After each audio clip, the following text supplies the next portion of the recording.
Governments convinced millions of people to lend them money for wars that destroyed their own countries, and then refused to pay them back.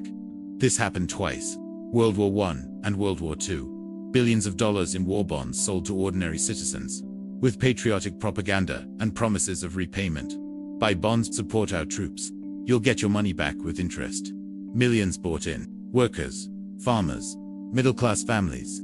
They bought bonds instead of food, borrowed money to buy bonds, gave their life savings, and then governments defaulted, partially or completely, through inflation, through devaluation, through outright refusal to pay. The people who funded the wars lost everything, while governments and elites kept their wealth. This is the story of the first global financial scam: how war bonds turned patriotism into theft, how governments learned they could rob their own citizens legally, and how this playbook is still being used today. Stay with me, because what happened with war bonds explains modern government debt, inflation as taxation, and why trusting the government with your money is always a mistake. Let's start with how war bonds began, and why they seemed like a good idea. World War I starts. Governments face an immediate problem. Wars are expensive, incredibly expensive. A modern war requires millions of soldiers paid salaries, weapons and ammunition manufactured constantly, food and supplies, millions of tons ships, planes, tanks, new technology, enormous costs, infrastructure, railroads, factories, logistics. Britain estimates the war will cost £1 billion. That's more than the entire British government budget for a year. Germany, France, Russia, Austria-Hungary all face the same problem. Where do you get money to fund a war? Traditional options: raise taxes, but you can't raise them fast enough or high enough. And high taxes create resentment. Borrow from banks, but banks don't have enough capital for war-scale financing. Print money creates immediate inflation. Currency collapses. So, they invent a new option: war bonds. Here's how it works. Government issues bonds. Basically, IOUs. You give government $100 today. Government promises to pay you back $110 in 5 years. You're lending money to the government. They're borrowing from citizens instead of banks. But why would citizens lend money to the government? Why not just hoard cash or buy gold? Propaganda. Massive, sophisticated propaganda. Britain's war bond campaign is brilliant and sinister. Buy war bonds and crush the Kaiser. Posters everywhere. Newspapers run stories. Churches preach it as patriotic duty. Schools teach children to buy bonds. The message: if you don't buy bonds, you're helping the enemy. You're betraying your country. Your neighbors are buying. Why aren't you? They create social pressure, shame, guilt, and it works. Millions buy bonds. Not just wealthy people. Workers, farmers, shopkeepers, people who can't afford it. Many take loans to buy bonds, selling family heirlooms, skipping meals to save money for bonds. They're promised safe investment, government guaranteed, good returns better than banks, patriotic duty, support our boys. Win the war, your bonds make victory possible. By 1918, Britain has sold £2 billion in war bonds, more than double the pre-war government budget. Germany sells 100 billion marks in bonds. France sells 50 billion francs. United States sells $17 billion. Globally, over $100 billion in war bonds sold, equivalent to $2 trillion today. Ordinary citizens funding the most destructive war in history with their own money. But here's the problem: governments never intended to pay it back, not fully. Let's look at what actually happened after World War I, because this is where the scam becomes clear. War ends. Governments owe enormous amounts to their own citizens. Britain, £2 billion in war bonds. Germany, 100 billion marks. France, 50 billion francs. USA, $17 billion. This debt is crushing. Governments can't pay it without massive tax increases, political suicide, cutting all other spending, politically impossible. Economic growth, but economies are destroyed by war, so they choose option 4, theft through inflation. Germany, 1918. You have 1,000 mark war bond. This could buy a house. 1,923. Hyperinflation. Your 1,000 mark bond can't buy a loaf of bread. The government paid back the bonds in marks, but marks became worthless. They printed money until the currency collapsed. Citizens who bought war bonds lost everything: their savings, their houses sold to buy bonds, their retirement. But the government's debt was gone, paid back in worthless paper. This is inflation as theft. Borrowing invaluable money, repaying in worthless money. France doesn't hyperinflate like Germany. but they deliberately devalue the franc. 1914. 1 franc equals 0.19 gold grams. 1928. 1 franc equals 0.06 gold grams. The franc lost 68% of its value. War bonds repaid in francs are worth 1/3 what was lent. Citizens lost 2/3 of their investment, while the government eliminated 2/3 of its debt. Britain is more subtle. They don't hyperinflate or dramatically devalue. Instead, they just don't pay. They keep the bonds outstanding indefinitely, paying only interest, not principal. Some World War I bonds weren't paid off until 2015, nearly 100 years later, and the interest payments were so low that inflation ate away the value anyway. By 2015, those bonds were worth a fraction of original value in real terms.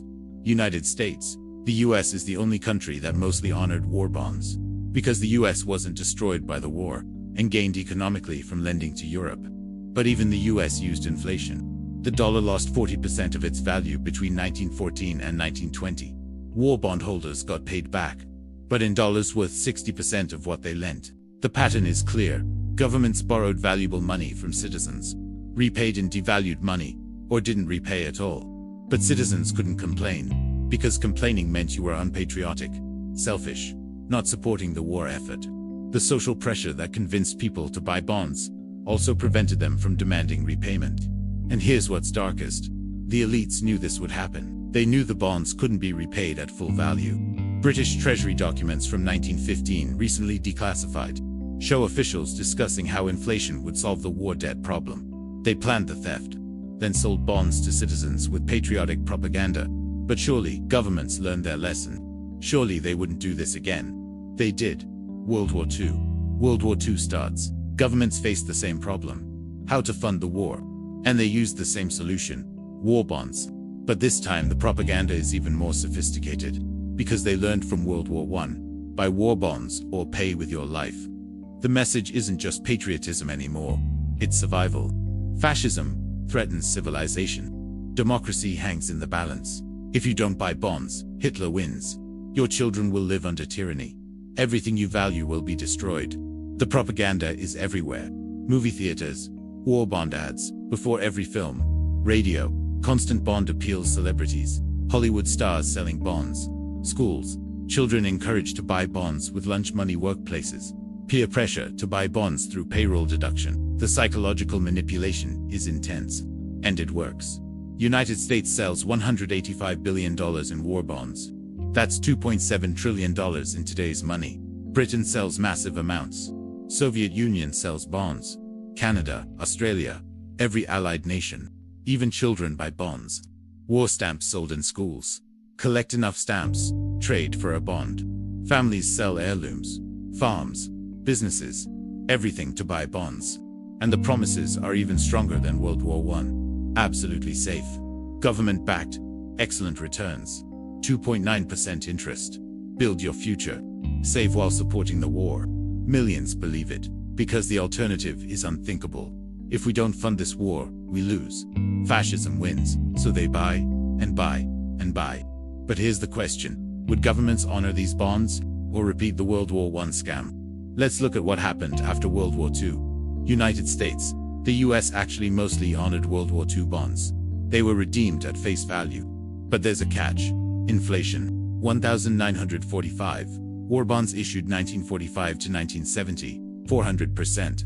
Inflation year $1,000 bond from 1945. Redeemed in 1970. Buys 1/4 of what it would have bought in 1945. The government paid back, but in inflated dollars, you lost 75% of purchasing power. Britain is worse. They don't fully redeem bonds until 2015. Some bonds took 70 years to pay off. And British inflation from 1945 to 2015. Over 5,000%. Your £100 war bond from 1945, finally paid in 2015, buys what £2 bought in 1945. 98% loss in real value. The government honored the bonds, technically, but the holders were robbed through inflation. Other countries. France, franc, devalued repeatedly. War bonds worth fraction of original value. Soviet Union, never fully paid war bonds. Communist government claimed capitalist debts were invalid. China, government changed communist takeover. New government refused to honor old bonds. Total default. Eastern Europe, communist governments repudiated all bonds. The pattern repeats: borrow from citizens invaluable money, repay in devalued money, or not at all. And here's the mathematical reality: it's impossible to do otherwise. World War II cost trillions in modern terms. No government could actually repay that without either crushing taxation for decades, massive inflation, outright default. So inflation was the chosen method. Less politically visible than taxation, less dramatic than default. But economically, it's the same thing: theft from bondholders and the victims. Ordinary citizens who trusted their government, who believed patriotic propaganda, who sacrificed for the war effort. They were robbed, legally, systematically, inevitably. But here's why this matters today. The playbook never changed. Modern governments still use the war bond playbook. They've just updated it for peacetime. Same tactics. 1. Borrow enormous amounts from citizens. Modern government bonds, treasury bonds, gilts, etc. work exactly like war bonds. Citizens lend money to government. Government promises repayment with interest. US government debt, $35 trillion. Japanese government debt, 260% of GDP. European government debt, trillions, much of this owned by citizens through pension funds, savings accounts, investments. 2. Create pressure to buy bonds, not direct propaganda anymore, but structural pressure. Pension funds required to hold government bonds. Banks required to hold government bonds for capital requirements. 401k plans, heavily invested in government bonds. Social security funds invested in government bonds. You're forced to hold government bonds indirectly, through retirement accounts, through banks, through government programs. 3. Repay in devalued currency. This is the key. Governments borrow today's valuable dollars, will repay in future devalued dollars. Since 1971, when dollar left gold standard, dollar has lost 85% of purchasing power. All major currencies have lost 80 to 95% of value. Your government bonds are being repaid, but in money worth a fraction of what you lent. This is the same theft, just slower, spread over decades instead of years. 4. Make criticism unpatriotic or economically ignorant. Question government debt. You're fiscally irresponsible, don't understand economics.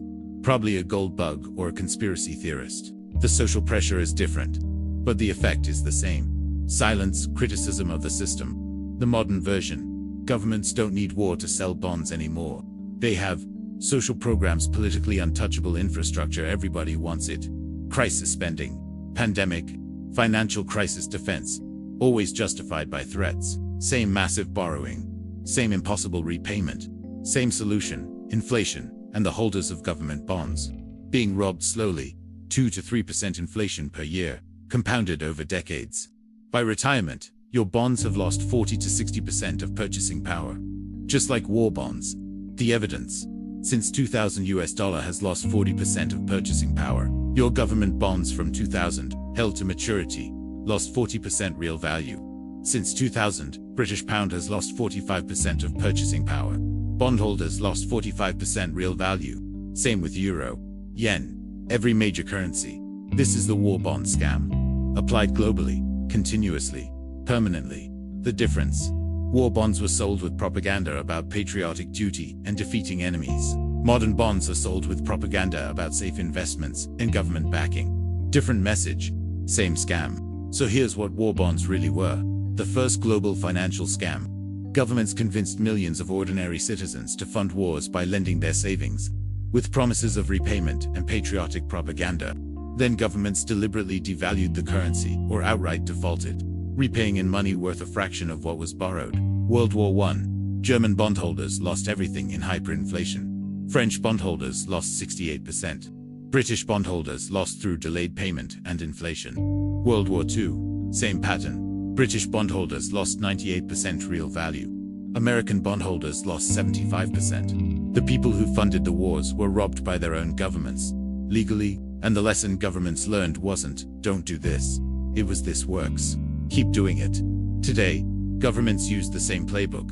Borrow enormous amounts from citizens, create structural pressure to buy bonds, repay in devalued currency through inflation, silence criticism through social pressure and propaganda. The war bond scam never ended.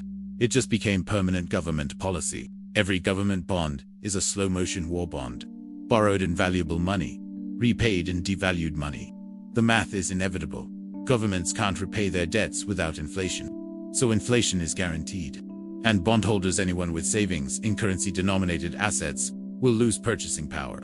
This is why real interest rates after inflation are often negative. Savers lose money by being responsible. Governments encourage spending over saving. Safe government bonds slowly destroy wealth. The system is designed to transfer wealth from savers to borrowers, and the biggest borrower is government. What do you think? Are government bonds still a scam? Is inflation deliberate theft? Drop your thoughts in comments, because 100 years ago, governments convinced millions to buy war bonds with patriotic propaganda, then robbed them through inflation and default. Today, governments convince millions to hold government debt through safe investment propaganda, while robbing them through inflation. Same scam, different wrapping. The war bond era showed governments they can borrow from citizens and never fully repay. As long as the theft is slow enough, invisible enough, people won't revolt. They were right. We're still accepting it. Your retirement savings in safe government bonds being eroded by inflation, just like war bonds. Your pension fund holding treasury bonds, losing purchasing power, just like war bonds. Your 401k with bond allocation devaluing, just like war bonds. The scam continues because it works. And just like World War I and II bondholders, we believe the propaganda. Government bonds are safe. You'll get your money back. It's your patriotic duty to save. But save from what? Default, maybe. Loss of purchasing power, never. You'll get your money back, but it'll buy less, sometimes far less. And patriotic duty, that's just pressure to participate in your own robbery. War bonds were the first global financial scam. Governments learned they could rob their citizens through inflation while maintaining legitimacy. That lesson was never forgotten. It became the foundation of modern monetary policy. Welcome to the permanent war bond economy, where government debt always grows, inflation always erodes value, and savers always lose. The war ended. The scam didn't. It just stopped pretending to be temporary.